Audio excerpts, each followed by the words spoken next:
C'est mieux. Bonjour à tous, je suis contente de me trouver ici aujourd'hui avec vous. Je m'appelle Léa Biot, je fais partie du parcours hispano-américain. Et j'étudie particulièrement la littérature d'autrice mexicaine, comme ça a été dit juste à l'instant, des 20e et 21e siècles. Plus particulièrement, mon sujet de mémoire s'intitule La déconstruction du modèle féminin dans les œuvres de Maria Alsampour. Je voulais spécifier que quand je parle du modèle féminin, je parle en fait d'un ensemble de normes qui contraint la femme, qui lui a été imposée. Je ne parle pas en fait d'un modèle qu'elle aurait choisi et qu'elle revendique. Donc aujourd'hui, il me semblait intéressant d'aborder quel est ce modèle traditionnel que je cherche à déconstruire dans ma recherche.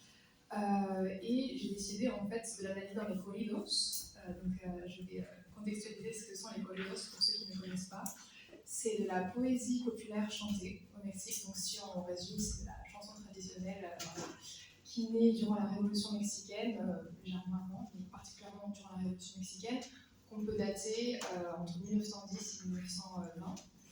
Et initialement, en fait, on fait vraiment l'éloge des héros révolutionnaires dans ces corridos, mais ça sert également de vecteur pour en fait transmettre les normes de la société et donc pour imposer le modèle féminin aux femmes.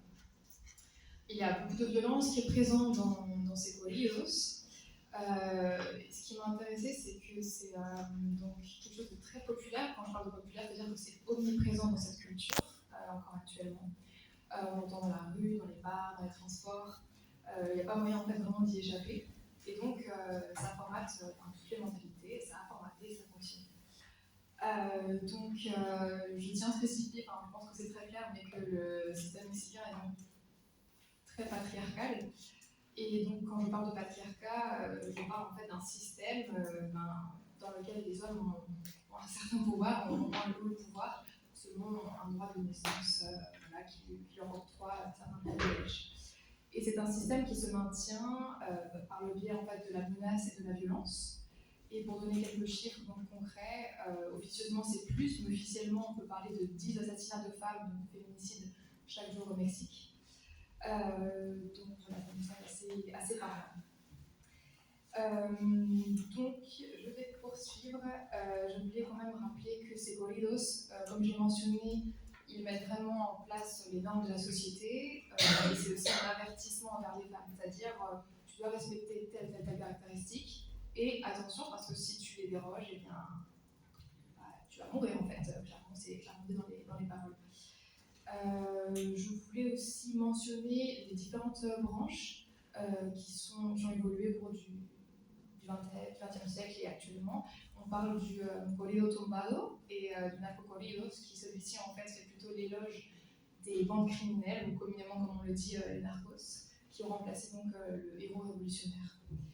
Donc maintenant, je vais continuer avec l'analyse concrète des caractéristiques qui forgent ce modèle féminin. Je me suis inspirée du corpus qui a été écrit par Vicente Mendoza, qui se nomme Tragédie personnelle, et le travail de Gabriela Nava, qui a analysé dans ce corpus la présence du féminicide. Donc il est composé de 6 textes, 6 corridos, et ce qu'on trouve particulièrement, c'est qu'à chaque fois la femme est reléguée au second rôle, elle est subalterne. Une petite spécificité, le seul moment où la femme pourrait être l'héroïne, c'est en tant que soldate, mais du coup elle s'attribue les caractéristiques masculines. Donc elle ne brille pas en tant que femme, en tant que sa singularité, mais par le modèle masculin, en outre la violence. De plus, donc, ce qui est attendu d'elle quand elle est au second rôle, donc c'est la beauté. Voilà, il faut qu'elle soit belle, il faut qu'elle soit discrète, il faut qu'elle soit passive, souriante. Elle est aussi beaucoup évaluée dans son rôle de future épouse, de future mère, et donc dans le sacrifice qu'elle doit totalement incarner.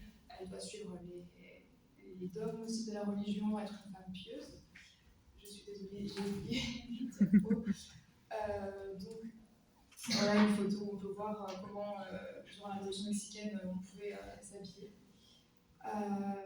Voilà pour les corridos. Voilà, c'est le corpus que j'ai mentionné à l'instant.